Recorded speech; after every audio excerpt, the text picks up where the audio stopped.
السلام عليكم. ازيكم يا حبايبي؟ عاملين ايه؟ كل سنه وانتم طيبين. حبيت اشارك معاكم فطار النهارده.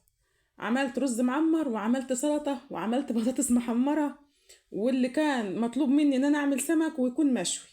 طلعت السمك وفكيته وخلاص وحطيت عليه الرده واجي اشوي السمك.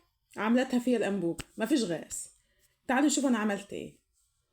اول حاجه انا قدرت الرز اللي هعمله معمر وغسلته وحطيته في الطواجن.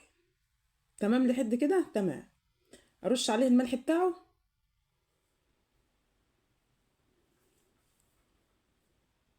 وانزل باللبن.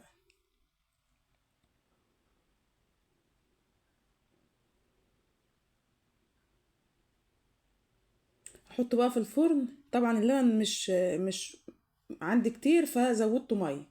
ده عادي يعني. بيكون نص الكمية لبن ونصها ميه.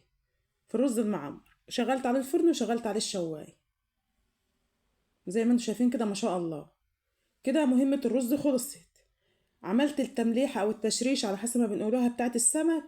عملت راس توم وعملت شطة وملح وليمون وكمون والدنيا زي الفل وفرمت كل ده في الخلاط. وطلعت السمك. غسلته غسلة محترمة. انا كنت مطلعه مررته قبل كده معاكم ومفرزاه. فطلعته والسمك فك خلاص. وما شاء الله وجات اشويه. مفيش غاز. شوف انا اتصرفت ازاي. عملت الكانون ده وحطيت عليه الصاج وسخنتها كويس بشوية خشب.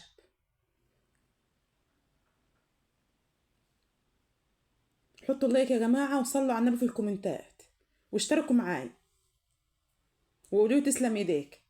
حطيت عليه الردة وعملت تيست للصاج اشوف هي سخنت ولا لا.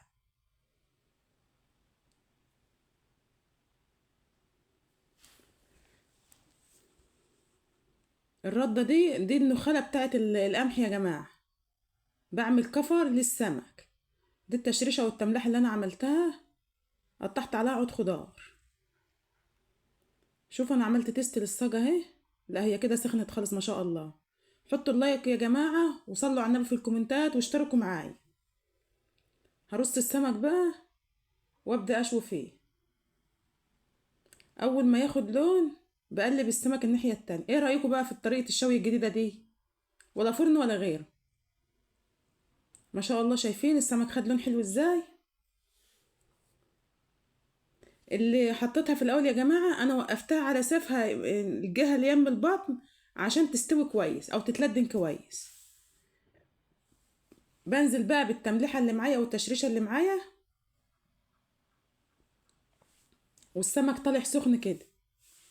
بطلعه بقى ارصه في مصفى او حاجة عشان يصفي ميته. يتنيه ماسك نفسه ما يتهريش.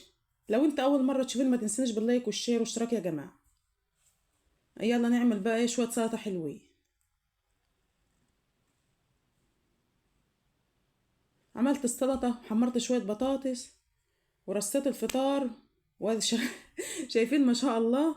فكرت في الفكرة دي وشغلت نفسي ما تخليش حاجة توقفك. لو ما عندكيش اي حاجة تصرفي على قد ما تقدري. يلا ما تنسونوش باللايك والشير والاشتراك يا جماعة. وحطوا اللايك واشتركوا معايا واشوفكم على خير فيديو جديد وسلام عليكم.